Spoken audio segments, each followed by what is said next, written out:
Gitu.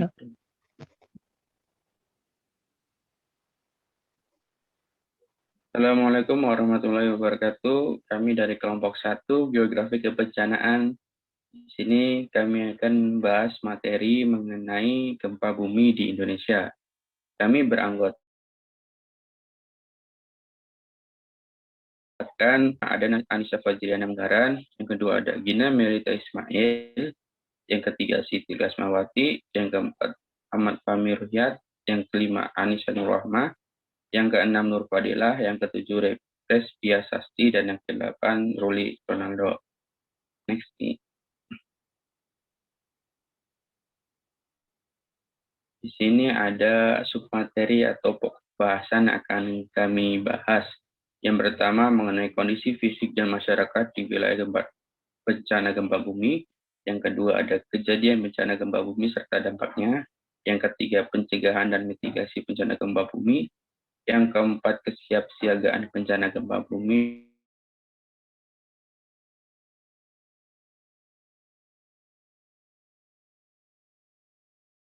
Yang kelima tanggap darurat bencana gempa bumi. Next.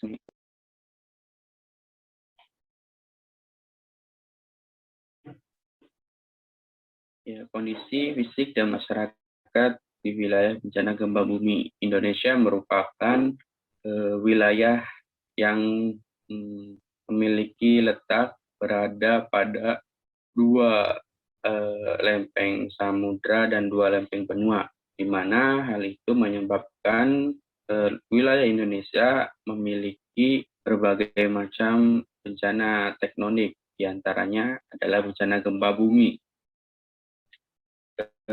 Beberapa wilayah di antaranya sering sekali terjadi gempa bumi. Di antaranya itu yang pertama ada Banten.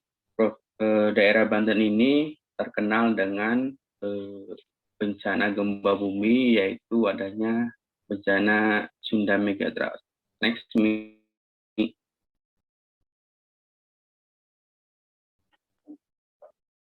Ya, di sini teman-teman bisa lihat ada pergerakan lempeng di Indonesia, di mana Provinsi Banten adalah bagian dari pergerakan divergen antara lempeng benua Eurasia dan bertumbukan dengan lempeng Samudra Indo-Australia.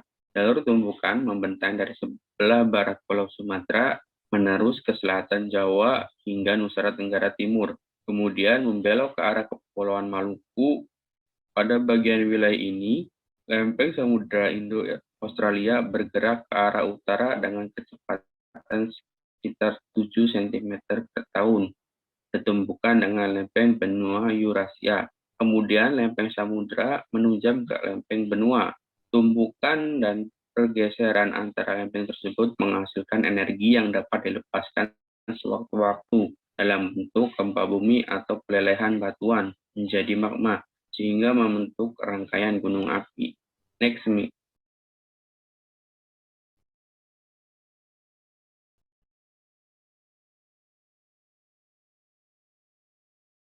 Ya, di sini rekan-rekan bisa melihat di mana adanya pergerakan tektonik dan adanya titik epicentrum Sunda Megatrust, di mana Sunda Megatrust adalah sebuah sesar aktif yang besar letaknya berada di sekitar Selat Sunda yang biasa menjadi epicentrum gempa bumi dangkal, mana Sunda Megatrust ini sudah beberapa ratus tahun yang lalu tidak menimbulkan atau memunculkan adanya kejadian gempa bumi, sehingga dikhawatirkan akan terjadi penumpukan kekuatan tektonisme sehingga akan menimbulkan gempa bumi yang memiliki skala Richter yang besar atau yang berkekuatan tinggi. Next.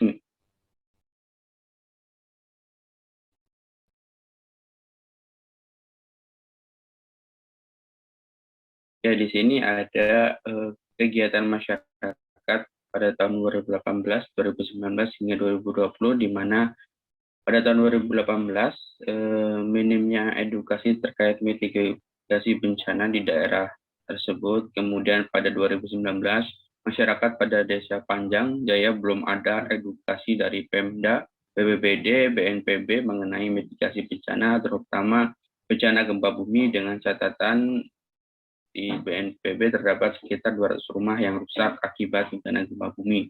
Kemudian pada tahun 2020 pemerintah sudah melakukan pemetaan terjadinya tsunami karena longsoran anak Krakatau dan sudah dipetakan mengenai daerah mana saja yang tidak diperbolehkan untuk mendirikan bangunan dan menjanjikan adanya simulasi bencana saat tahun 2020 atau tahun depannya. Jadi ketika terjadinya suatu bencana gempa bumi, pemerintah mulai langsung tanggap untuk melakukan berbagai program-program yang bertujuan untuk menyelamatkan manusia. Yang tentunya ada mitigasi, kemudian adanya pemetaan, kemudian adanya simulasi, dan adanya pelarangan mendirikan bangunan di daerah-daerah yang memiliki potensi bencana yang tinggi. Next, Mi.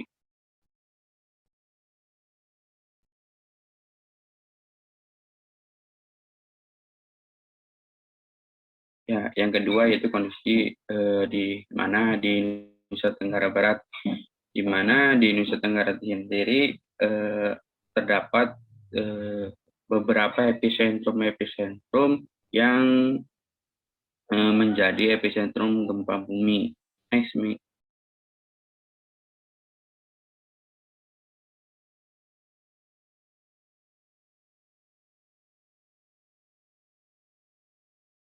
Ya, di wilayah Nusa Tenggara Barat ini terkenal dengan adanya sesar naik forest, di mana secara tektonik Pulau Lombok merupakan kawasan seismik aktif, di mana Pulau Lombok berpotensi diguncang gempa karena terletak di antara dua pembangkit gempa dari selatan dan utara. Dari selatan terdapat zona subduksi lempeng Indo-Australia yang menunjang ke bawah Pulau Lombok, yang sedangkan di daerah dari utara terdapat struktur geologis sesar naik forest atau forest black arch thrusting, di mana Nusa Tenggara Barat ini khususnya di Pulau Lombok itu rapat sekali bencana gempa bumi akibat adanya dua titik epicentrum yang ada di wilayah ini, di mana di bagian utara dan di bagian selatannya keduanya memiliki titik epicentrum gempa yang sekali dapat memicu atau terjadinya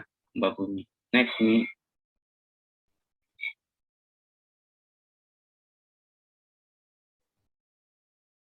Kemudian zona subduksi. Zona subduksi merupakan zona adanya pertemuan lempeng antara lempeng benua ataupun lempeng samudra.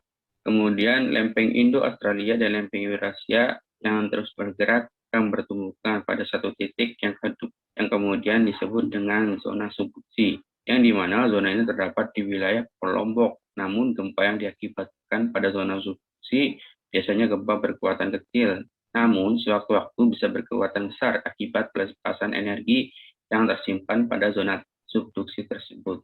Next, nih.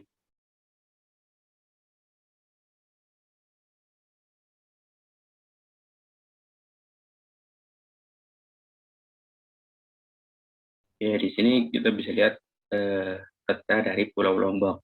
Pulau Lombok adalah pulau yang dikelilingi sebaran titik epicenter, meskipun kedalamannya, hiposenternya, dan magnitudenya bervariasi, namun sangat jelas bahwa Lombok merupakan wilayah yang aktif gempa yang bersumber dari subduksi gempa lempeng sesar naik forest dan sesar lokal di Pulau Lombok dan sekitarnya. Next, Mi.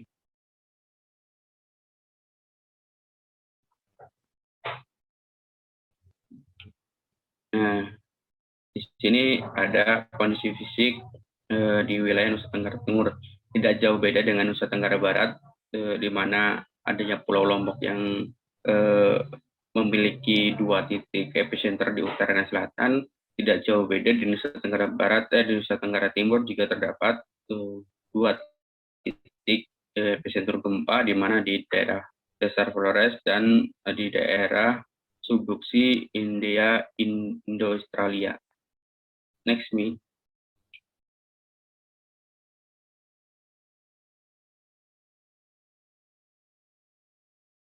Ya, untuk materi selanjutnya akan dijelaskan oleh rekan saya.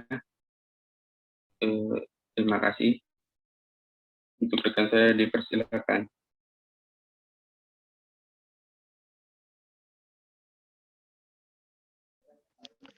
Ya, terima kasih kepada moderator. Izinkan saya menyampaikan materinya. Itu mengenai wilayah Nusa Tenggara Timur dan sekitarnya merupakan bagian dari kerangka sistem tektonik Indonesia, di mana daerah ini termasuk dalam jalur pegunungan Mediterania atau Transasiatik dan berada pada zona pertemuan lempeng, di mana pertemuan kedua lempeng ini bersifat konvergen atau saling bertabrakan atau bertubrukan. Seperti itu. Yang dimana dengan adanya pertumbuhan lempeng ini, di mana lempeng Eurasia itu menyusup ke dalam karena memiliki lebih berat dibanding lempeng Indo-Australia. Ya, selanjutnya, secara geologi, kepulauan ini terletak di pusat busur Banda yang terbentuk oleh rangkaian kepulauan gunung api muda.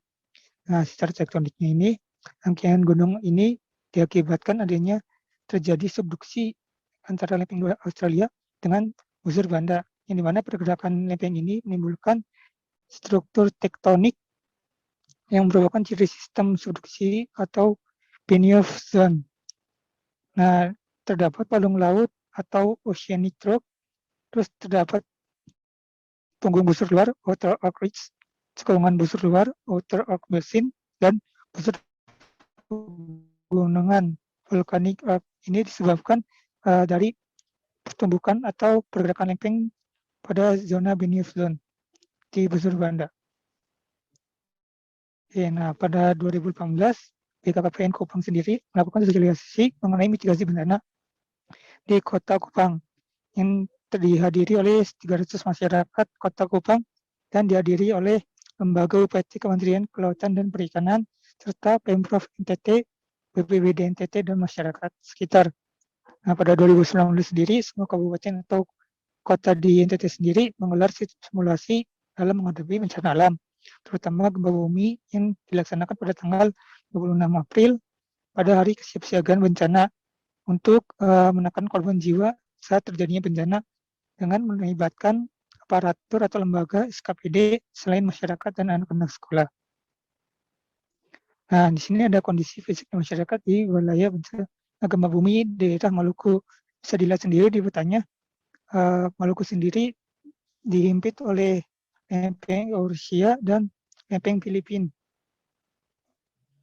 Nah, Kepulauan Maluku adalah gugusan pulau-pulau yang terletak di sebelah timur Indonesia yang memiliki panjang 180 km persegi dari utara ke selatan dan lebar 70 km dari barat ke timur.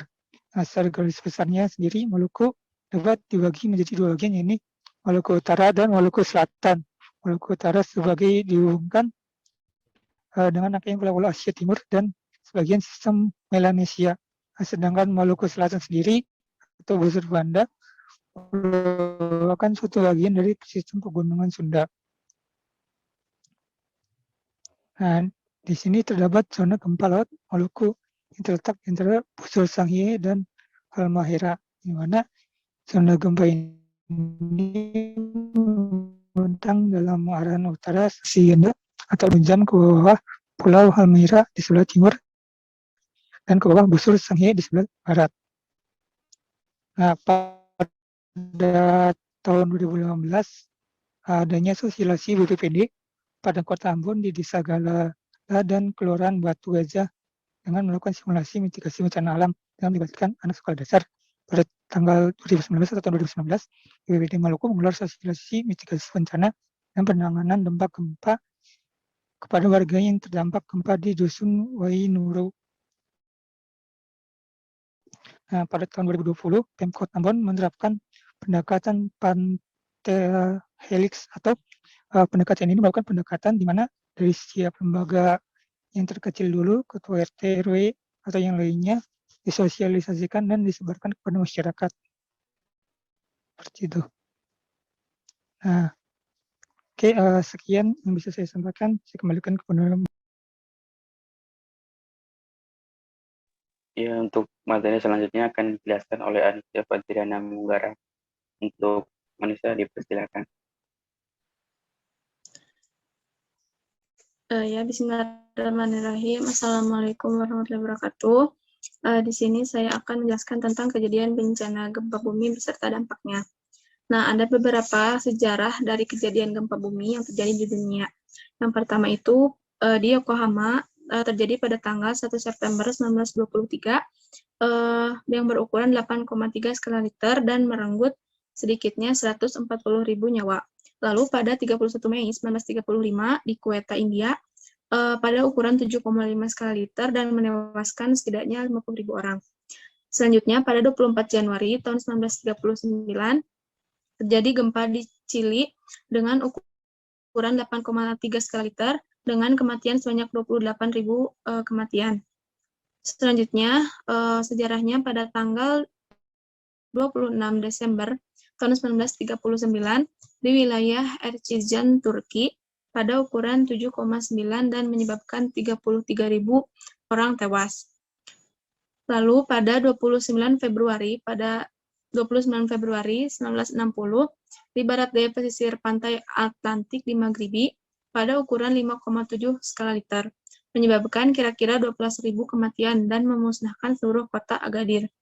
Selanjutnya, di Guatemala pada tanggal 4 Februari 1976, gempa berukuran 7,5 skala Richter terjadi dan menyebabkan 22.778 orang tewas.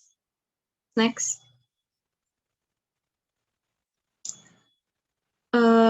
Pada tanggal 28 Juli 1976 di Tangshan, Cina, gempa berukuran 7,8 skala Richter terjadi dan menyebabkan 24.000 orang tewas.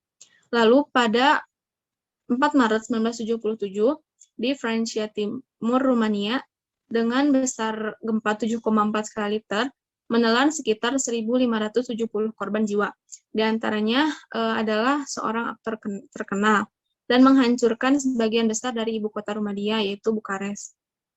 Pada tanggal 16 September 1978 di timur laut Iran, gempa berukuran 7,7 skala Richter terjadi dan menyebabkan 25.000 kematian.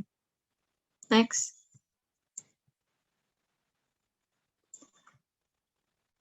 Lalu pada 19 September 1985 di Meksiko Tengah, gempa berukuran 8,1 skala Richter dengan merenggut lebih dari 9.500 nyawa. Pada tanggal 2 September 2009, gempa tektonik dengan skala Richter 7,3 mengguncang kota Tasikmalaya, Indonesia. Gempa ini terasa hingga Jakarta dan Bali, berpotensi tsunami. Korban jiwa masih belum diketahui jumlah pastinya karena terjadi tanah longsor sehingga mengevakuasian warga terhambat. Nah, pada gempa di Tasikmalaya ini, gempa ini menyebabkan adanya bencana lain yang menyertainya, yaitu bencana tanah longsor yang menyebabkan semakin banyak korban jiwa dan juga pengevakuasian warga yang terhambat karena bencana tanah longsor ini. Lalu pada 30 September tahun 2009, gempa bumi terjadi di Sumatera Barat yang merupakan gempa tektonik. Gempa ini berkekuatan 7,6 skala Richter atau 7,9 skala Richter yang mengguncang Padang Pariaman, Indonesia, menyebabkan sedikitnya 1.100 orang tewas dan ribuan orang terperangkap dalam reruntuhan bangunan. Nah, dari sejarah gempa bumi yang terjadi di dunia dan juga di Indonesia, kita dapat mengetahui bahwa gempa bumi itu dampaknya sangat mengerikan sekali. Bisa merenggut nyawa dan juga ada bencana lain yang menyertainya, sehingga akan lebih banyak nyawa yang tewas akibat gempa bumi ini. Next.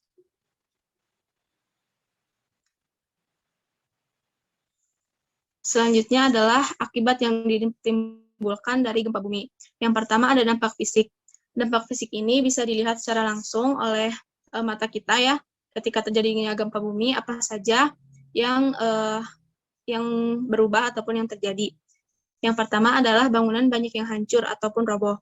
Karena guncangan yang sangat dahsyat tersebut yang disebabkan oleh gempa, bangunan itu banyak yang hancur dan juga roboh. Sekalipun itu bangunan yang sangat tinggi. Yang kedua adalah tanah longsor akibat goncangan. Tanah longsor ini merupakan bencana susulan yang seringkali terjadi akibat adanya gempa bumi. Yang ketiga, jatuhnya korban jiwa. Jatuhnya korban jiwa ini disebabkan dari reruntuhan, dari kepanikan, dan lain sebagainya. Yang keempat adalah permukaan tanah menjadi merekat, retak, dan jalan menjadi putus. Adanya gempa bumi ini, kita bisa lihat bahwa banyaknya jalan-jalan yang terputus, seperti jembatan, dan lain-lain. Yang kelima adalah banjir karena rusaknya tanggul. Yang keenam, gempa dasar laut dapat menyebabkan tsunami. Nah, gempa juga dapat terjadi di dasar laut yang mengakibatkan tsunami secara tiba-tiba yang sangat merugikan dan juga merenggut nyawa. Yang kedua adalah dampak sosial. Kerusakan langsung yang melibatkan penghancuran yang menyeluruh atau aset fisik secara parsial, baik di sektor publik dan juga swasta. Contohnya seperti infrastruktur, bangunan, instalasi, mesin, barang jadi, bahan baku, peralatan, transportasi, pertanian, tanaman yang dipanen, dan juga irigasi. Selain itu, kematian dan juga cedera juga merupakan dampak langsung dari bencana gempa bumi tersebut. Dampak sosial ini yang sering dirasakan oleh masyarakat. Seperti tadi ya, contohnya kerusakan infrastruktur dan juga berakibat kepada pekerjaan yang terhambat. Next.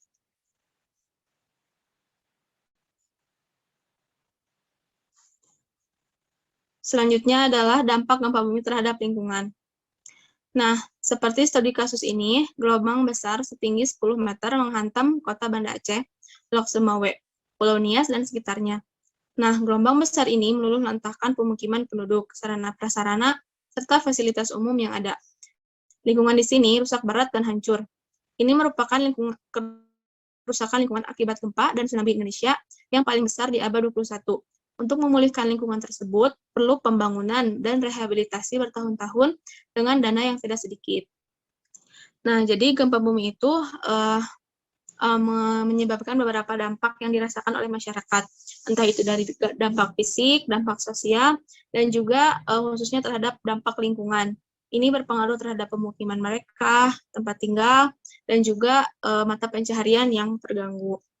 Nah, mungkin itu saja yang dapat saya sampaikan. Mohon maaf bila ada kesalahan. Wassalamualaikum warahmatullahi wabarakatuh. Saya kembalikan ke moderator. Waalaikumsalam. Untuk materi selanjutnya akan dijelaskan oleh Nur Fadilah. Untuk Nur Fadilah dipersilakan. Baik, terima kasih kepada moderator. Selanjutnya saya akan menjelaskan pencegahan dan mitigasi bencana gempa bumi. Pencegahan yaitu serangkaian kegiatan yang dilakukan untuk mengurangi atau menghilangkan risiko bencana, baik melalui pengurangan ancaman bencana maupun kerentanan pihak yang terancam bencana. Adapun tindakan pencegahan jika gempa bumi mengguncang secara tiba-tiba, berikut ini terdapat 10 petunjuk yang dapat dijadikan pegangan dimanapun Anda berada. Yang pertama, di dalam rumah. Nah, getaran akan terasa beberapa saat selama jangka waktu itu. Anda harus mengupayakan keselamatan diri Anda dan keluarga Anda. Masuklah ke bawah meja untuk melindungi tubuh Anda dari jatuhan benda-benda. Jika Anda tidak memiliki meja, lindungi kepala Anda dengan bantal. Jika Anda sedang menyalakan kompor, maka matikan segera untuk mencegah terjadinya kebakaran. Next, yang kedua, di sekolah, ketika terjadi gempa bumi, berlindunglah di bawah kolong meja, lindungi kepala dengan tas atau buku. Jangan panik, jika gempa mereda, keluarlah berurutan mulai dari jarak yang terjauh ke pintu. Carilah tempat lapang, jangan berdiri dekat gedung, tiang, dan pohon. Next. Yang ketiga yaitu di luar rumah, lindungi kepala Anda dan hindari benda-benda berbahaya di daerah perkantoran atau kawasan industri. Bahaya bisa muncul dari jatuhnya kaca-kaca dan papan-papan reklame. Lindungi kepala Anda dengan menggunakan tangan, tas, atau apapun benda yang Anda bawa. Selanjutnya, next. Yang keempat, yaitu ketika di pusat perbelanjaan ketika terjadi gempa bumi, jangan menyebabkan kepanikan atau korban dari kepanikan. Ikuti semua petunjuk dari pegawai atau satpam. Next.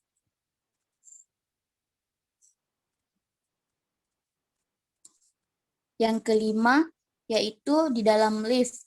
Ketika terjadi gempa, jangan menggunakan lift saat terjadi gempa bumi atau bisa menyebabkan kebakaran. Jika Anda merasakan getaran gempa bumi saat berada di dalam lift, maka tekanlah semua tombol.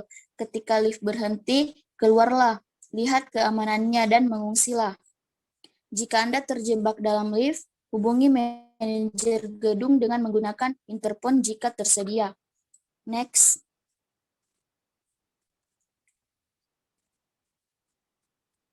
Yang keenam, ketika terjadi gempa bumi sedang di kereta api, berpeganganlah dengan erat pada tiang sehingga Anda tidak akan terjatuh seandainya kereta dihentikan secara mendadak. Bersikap tenanglah mengikuti penjelasan dari petugas kereta. Salah satu mengerti terhadap informasi petugas kereta atau stasiun akan mengakibatkan kepanikan. Next.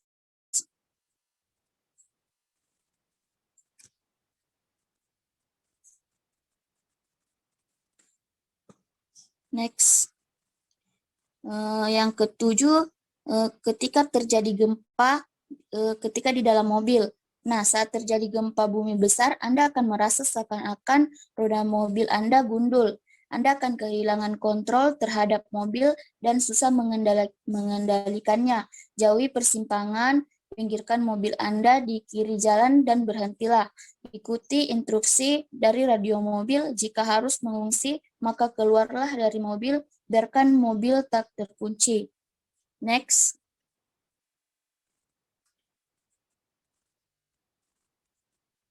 Nah, berikutnya yang ke-8, jika terjadi gempa saat di gunung atau pantai. Nah, ada kemungkinan longsor terjadi dari atas gunung. Menjauhlah langsung ke tempat aman. Di pesisir pantai, biasanya bahayanya datang dari tsunami. Nah, jika Anda merasakan getaran dan cepatlah mengungsi ke dataran yang tinggi. Next.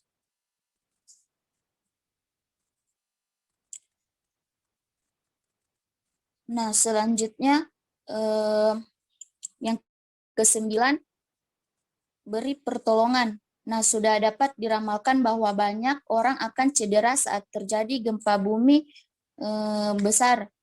Karena petugas kesehatan dari rumah-rumah sakit akan mengalami kesulitan datang ke tempat kejadian, maka bersiaplah memberikan pertolongan pertama kepada orang-orang berada di sekitar Anda. Next.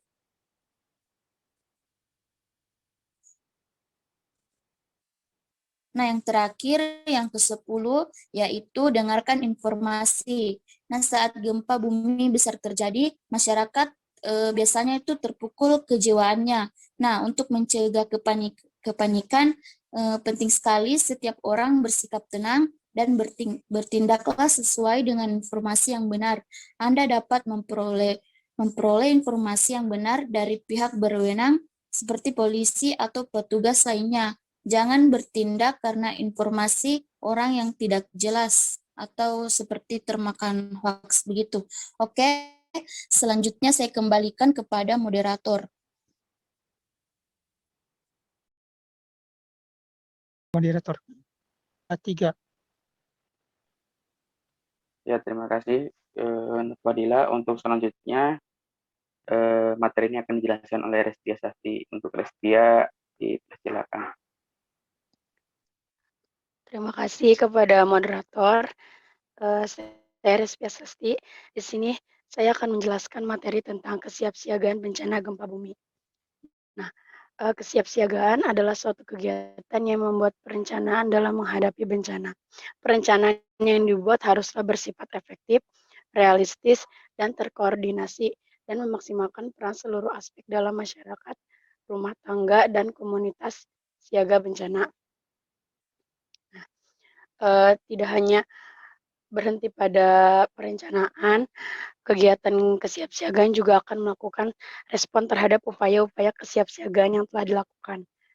Kegiatan kesiapsiagaan pada dasarnya itu bertujuan untuk mencegah situasi yang lebih buruk dari bencana itu sendiri, dan juga bertujuan untuk menyelamatkan sebanyak-banyaknya kehidupan dan pada akhirnya juga untuk membantu korban agar dapat kembali pada kehidupan normal setelah terjadinya bencana dalam jangka waktu yang singkat.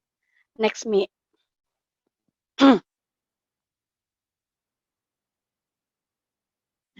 Selanjutnya, kerangka kerja kesiapsiagaan menghadapi bencana gempa bumi. Di sini terdapat 5 meter. Nah, kerangka kerja persiapan gempa ini mengacu pada 5 parameter, variabel, dan indikator yang dikembangkan oleh LIPI siswa UNESCO dan dapat menampung 9 indikator persiapan BNPB. Nah, parameter dalam pedoman ini merupakan faktor kritis dan diperlukan bagi masyarakat untuk mempersiapkan diri menghadapi bencana gempa. Nah, langsung saja parameter yang pertama yaitu berkaitan tentang pengetahuan dan sikap terhadap resiko bencana. Nah, pengetahuan di sini itu merupakan faktor utama dan kunci persiapan. Pengetahuan yang mereka miliki akan mempengaruhi sikap dan kepedulian masyarakat, memungkinkan mereka untuk siap dan waspada jika terjadi bencana, terutama bagi masyarakat yang berada di daerah rawan bencana. Kemudian parameter yang kedua yaitu berkaitan dengan kebijakan dan pedoman terkait persiapan menghadapi bencana alam. Kebijakan merupakan upaya yang sangat konkret untuk melaksanakan kegiatan kesiapsiagaan bencana. Nah, kebijakan tersebut itu diekspresikan dalam berbagai bentuk. Namun jika secara khusus dituangkan dalam peraturan seperti SK misalnya atau keputusan atau juga perda dengan fungsi yang sangat jelas, maka akan memiliki arti yang lebih besar. Kemudian kebijakan tersebut juga harus diimplementasikan dengan baik dan juga memerlukan pedoman operasional. Selanjutnya parameter yang ketiga yaitu rencana darurat bencana. Perencanaan merupakan bagian penting dari kesiapsiagaan, terutama dalam hal evakuasi, pertolongan, dan penyelamatan, sehingga korban bencana dapat diminimalisir. Selanjutnya parameter yang keempat yaitu berkaitan tentang sistem peringatan bencana gempa. Nah, sistem tersebut ini meliputi peringatan dan penyebaran informasi tentang bencana. Jadi, dengan adanya peringatan bencana, maka masyarakat dapat mengambil tindakan yang tepat gitu, untuk mengurangi korban jiwa, kerusakan harta benda, dan juga lingkungan. Selanjutnya, parameter yang kelima, yaitu berkaitan tentang mobilisasi sumber daya. Sumber daya yang tersedia juga itu termasuk sumber daya manusia, pendanaan, dan juga infrastruktur yang diperlukan untuk keadaan darurat. Juga dapat mendukung atau sebaliknya menjadi hambatan bagi kesiapsiagaan bencana. Next, Mi. Selanjutnya, tindakan membangun kesiapsiagaan masyarakat dalam menghadapi bencana gempa bumi. Nah, ini juga berkaitan dengan parameter yang sudah dijelaskan. Nah, langsung saja parameter yang pertama itu kan berkaitan dengan pengetahuan dan sikap. Maka tindakan yang diperlukan itu yaitu buat kalender acara musiman bencana gempa bumi yang misalnya isinya tentang tanggal kejadian, nomor korban, daerah yang terkena dampak, juga menyusun daftar potensi ancaman, kerentanan, dan kapasitas partisipasi termasuk pertemuan rutin yang dilakukan di tingkat komunitas misalnya seperti itu. Kemudian juga memetakan potensi ancaman, bersosialisasi, kemudian kampanye tentang pengurangan resiko bencana melalui berbagai media informasi yang tersedia seperti itu. Kemudian parameter yang kedua itu tadi berkaitan dengan kebijakan dan pedoman. Maka tindakan yang perlu dilakukan yaitu misalnya seperti menyiapkan dokumen untuk rencana penanggulangan bencana, kemudian mengembangkan dokumen, terus kemudian mengembangkan prosedur darurat selama penanganan bencana gempa bumi di tingkat desa, kemudian melakukan bimbingan teknis pengintegrasian dokumen rencana.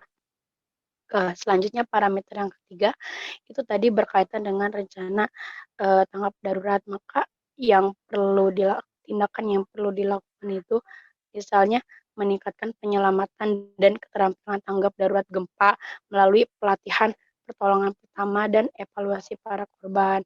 Kemudian membuat rambu, jalur, dan peta evakuasi di masyarakat yang dicocokkan dengan peta dan jalur evakuasi yang dibuat oleh pemerintah.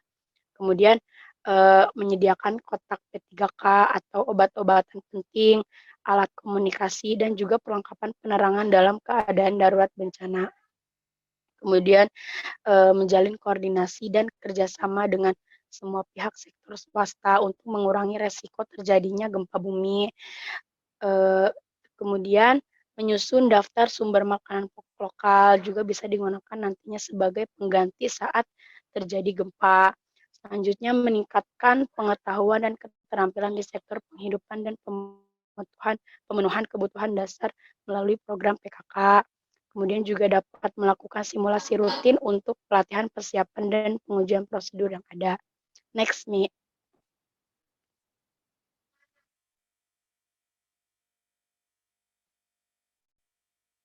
Nah, kemudian parameter yang keempat tadi berkaitan dengan sistem peringatan bencana.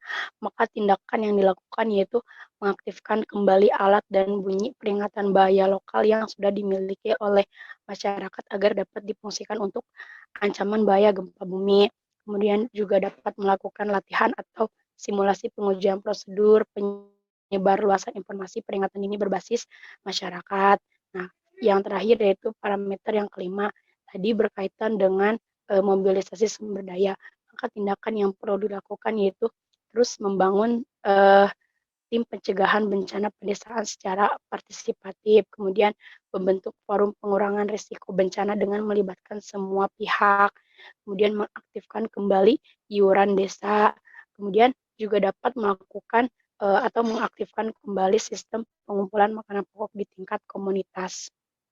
Dan juga dapat melakukan atau membudidayakan sumber makanan lokal sebagai alternatif pemenuhan makanan saat terjadi bencana. Juga dapat melakukan menggabungkan upaya yang dapat mengurangi resiko bencana dalam persiapan undang-undang dan peraturan perencanaan pedesaan melalui mekanisme rembuk desa. Kemudian mengembangkan alat dan modul pembelajaran siap menghadapi gempa berbasis komunitas atau masyarakat. Juga menguji kesiapsiagaan masyarakat melalui latihan atau simulasi secara berkala. Sekian dari saya. Selanjutnya saya akan serahkan kepada moderator. Terima kasih Saudari Lesbia. Untuk materi selanjutnya akan dijelaskan oleh Saudari Anissa Nurrohma. Untuk Anissa dipersilakan. Ya, terima kasih untuk Bapak Moderator. Ya, materi selanjutnya adalah tanggap darurat bencana gempa bumi. Arti dari tanggap darurat bencana gempa bumi adalah upaya yang dilakukan segera pada saat kejadian bencana untuk menanggulangi dampak yang ditimbulkan. Nah, terutama berupa penyelamatan korban dan harta benda, evakuasi, serta pengungsian. Next, Mi.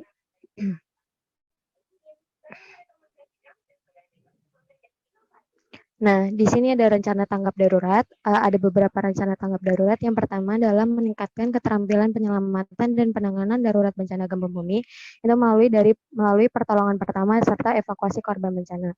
Nah, yang kedua ada menyusun rencana evakuasi di tingkat keluarga dan masyarakat. Yang ketiga adalah membuat rambu, jalur, dan peta evakuasi di masyarakat yang dicocokkan dengan peta dan jalur evakuasi yang dibuat oleh pemerintah.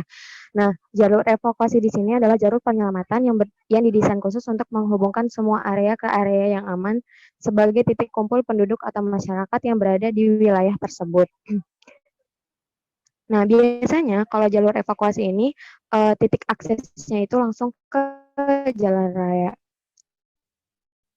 Nah, yang keempat di sini ada menyediakan kotak P3K atau obat-obatan penting, alat komunikasi, dan perlengkapan penerangan saat darurat bencana. Next, Mi.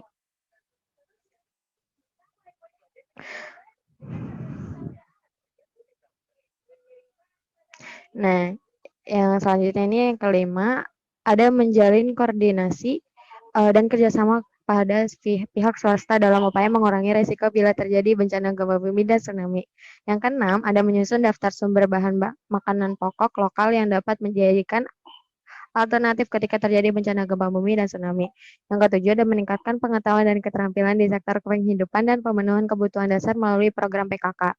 Yang ke-8 itu adalah melakukan simulasi berkala dalam upaya melatih kesiapsiagaan dan menguji prosedur yang ada.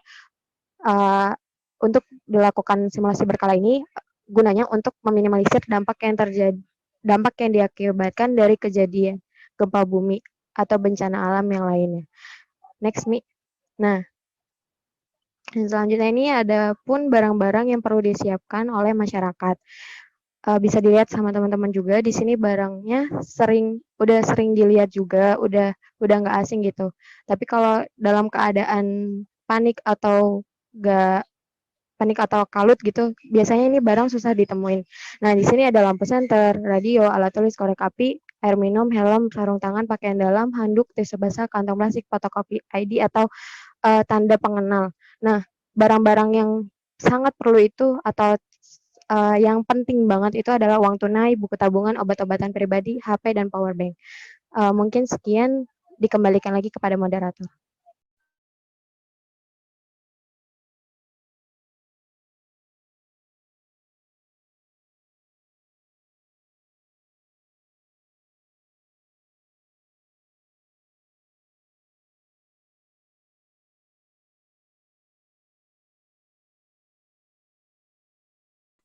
Baik, untuk materi selanjutnya akan saya lanjutkan. Rehabilitasi dan rekonstruksi bencana gempa bumi. Rehabilitasi menurut Undang-Undang Nomor 24 Tahun 2007 tentang Penanggulangan Bencana dan Peraturan Pemerintahan Nomor 21 Tahun 2008 tentang penyelenggaraan penanggulangan bencana, yaitu perbaikan dan pemulihan semua aspek pelayanan publik atau masyarakat sampai tingkat yang memadai pada wilayah pasca bencana dengan sasaran utama untuk menormalisasi atau berjalannya secara wajar semua aspek pemerintahan dan kehidupan masyarakat pada wilayah pasca bencana. Rehabilitasi ini bersifat sementara, hanya untuk memperbaiki sementara pasca bencana, seperti adanya bantuan sosial, sosialisasi, melaksanakan kegiatan pelatihan, serta mengurangi ketergantungan rencana RT/RW, juga pelayanan kesehatan dan bantuan logistik lainnya. Next, Mi.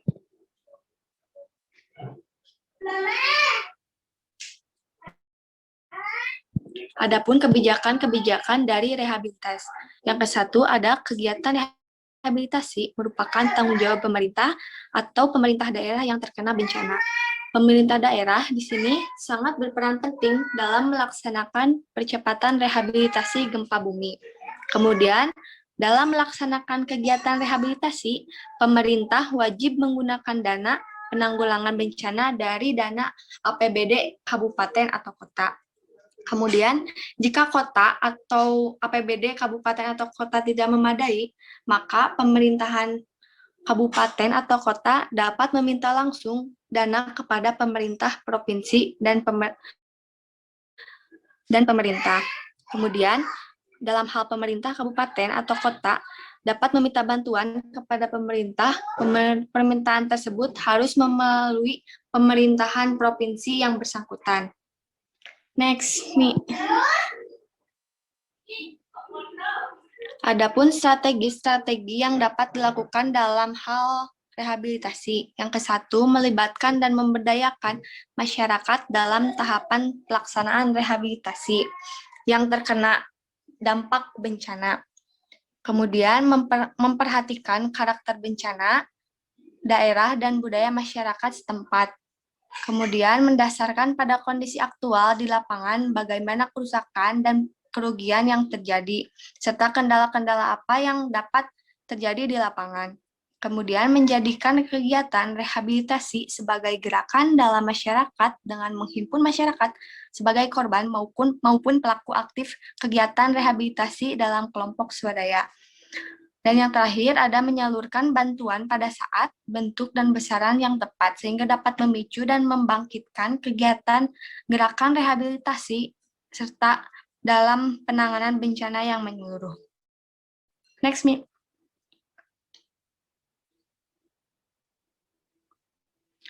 Pelaksanaan dalam rehabilitasi, yaitu ada sasarannya, Yang ke-1, sasarannya yaitu kelompok manusia dan segenap kehidupan dan penghidupan yang terganggu oleh bencana. Dapat dikatakan masyarakat-masyarakat di daerah tersebut yang terkena bencana. Kemudian sumber daya buatan yang mengalami kerusakan akibat bencana sehingga berkurang nilai gunanya.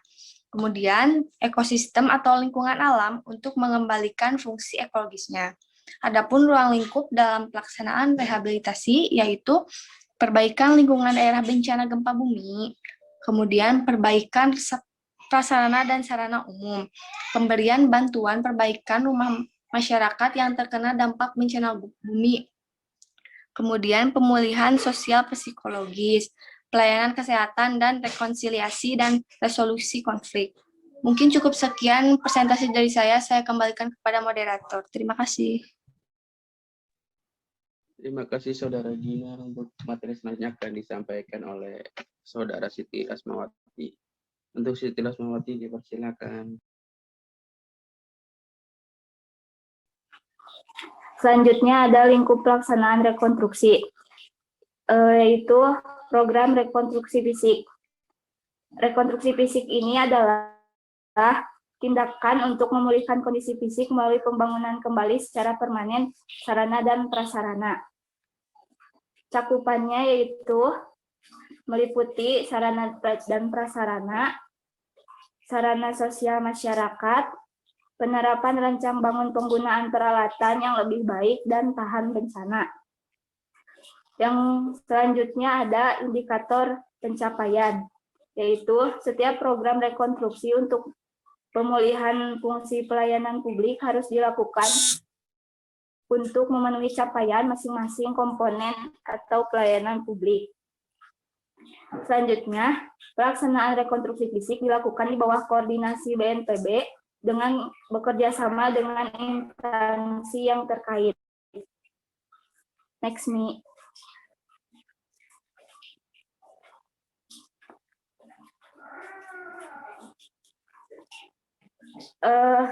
Persyaratan teknis diantaranya setiap program rekonstruksi fisik harus diawali dengan penyusunan rencana teknis yang rinci yang mencakup aspek yaitu volume atau luasan yang akan direhabilitasi, tahapan pengerjaan, biaya besaran, persyaratan teknis pelaksanaan, dan pihak-pihak yang terlibat dalam pengerjaannya.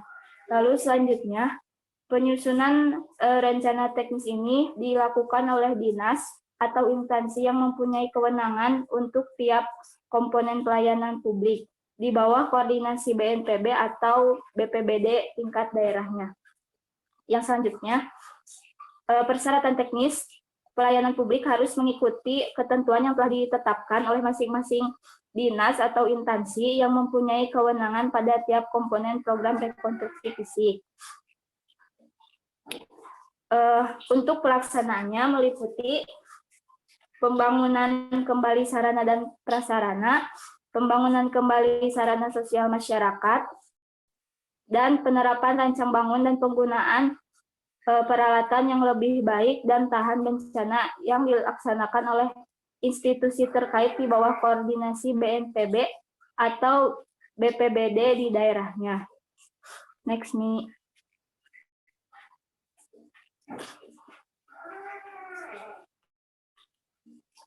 Selanjutnya, program rekonstruksi non-fisik. Rekonstruksi non-fisik ini yaitu tindakan untuk memperbaiki atau memulihkan kegiatan pelayanan publik dan kegiatan sosial, ekonomi, serta kehidupan masyarakat.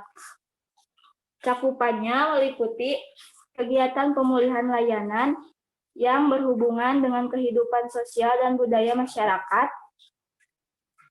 Yang selanjutnya partisipasi dan peran serta lembaga atau organisasi kemasyarakatan, dunia usaha, dan masyarakatnya.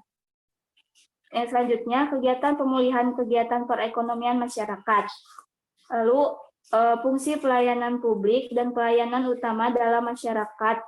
Yang terakhir ada kesehatan mental masyarakat. Selanjutnya ada indikator capaian program rekonstruksi non-fisik, yaitu setiap program rekonstruksi untuk pemulihan fungsi pelayanan publik harus dilakukan untuk memenuhi capaian atau indikator masing-masing komponen pelayanan publik. Selanjutnya, pelaksanaan rekonstruksi non-fisik dilakukan di bawah koordinasi BNPB dengan kerjasama dengan instansi yang terkait. Lalu ada persyaratan teknis. Di antaranya yaitu setiap program rekonstruksi non-fisik harus diawali dengan penyusunan rencana teknis yang rinci, yang mencakup aspek kegiatan rekonstruksi non-fisik, besaran biaya, serta pihak yang terlibat dalam pengerjaannya. Selanjutnya, penyusunan rencana teknis dilakukan oleh BPBD dibantu oleh dinas atau instansi yang mempunyai kewenangan untuk tiap komponen pelayanan publik. Lalu persyaratan teknis masing-masing pelayanan publik harus mengikuti ketentuan yang telah ditetapkan oleh masing-masing dinas atau instansi yang mempunyai kewenangan pada tiap komponen rekonstruksi non-fisik. Next.